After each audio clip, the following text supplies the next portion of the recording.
36 जिल्हे, 36 बातम्या. News G9 Maharashtra. उत्तर तुमच्या प्रश्नांची.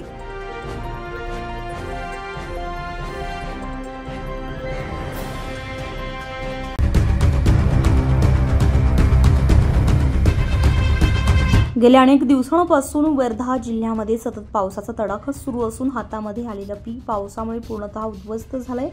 जिल्ह्यातील सोयाबीन पीक पिवळे पडून शेंगा न लागल्यामुळे शेतकऱ्यांना सोयाबीन सोंगणं देखील अशक्य झालं. यामुळे अनेक शेतकरी सोयाबीनमध्ये जनावरे सोडण्याची वेळ आली आहे. पराठीवरील बोंड आणि पात्या पावसामुळे खराब झालेल्या असून रोगराईनं शेतकरी मोठ्या अडचणीत सापडलाय. तर पिके मरगळून गेली आहे, तर कपाशी पावसामध्ये डुबून खराब झालेली आहे. त्यामुळे बळीराजाला मोठा आर्थिक फटका बसलाय. शेतकऱ्यांच्या मनामध्ये प्रश्न उभा राहिला की आधीच कर्जानं त्रस्त असताना यंदाच्या हंगामामध्ये घेतलेले कर्ज आणि बियाणाचा खर्च कसा फेडायचा. त्यातच बँकांकडून कर्ज फेडीच्या नोटिसा येऊ लागल्यामुळे शेतकरी अधिकच चिंतेत सापडलेत.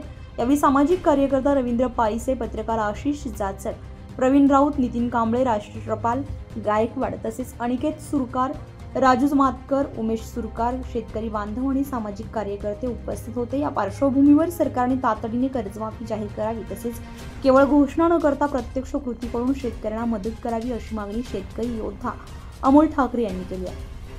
तसेच शेतकऱ्यांच्या झालेल्या प्रचंड नुकसानीची भरपाई म्हणून सोयाबीनसाठी हेक्टरी 1 लाख रुपये तर कपाशीसाठी हेक्टरी 1 लाख रुपये 20,000 रुपये मदत द्यावी आणि संपूर्णतः ओला दुष्काळग्रस्त घोषित करावा अशी ठाम भूमिका त्यांनी मांडली आहे. आज धोत्रा शिवारात आम्ही आलो असता दीपकरावजी वाळणकर यांच्या शेतामध्ये संपूर्णतः पाणी साचल्यामुळे आपण बघू शकता हे सोयाबीन पिके पूर्ण उद्ध्वस्त होत आहे आणि त्यांच्या याच्यावर अस्मानी आणि सुलतानी संकटसुद्धा आम्हाला दिसत आहे.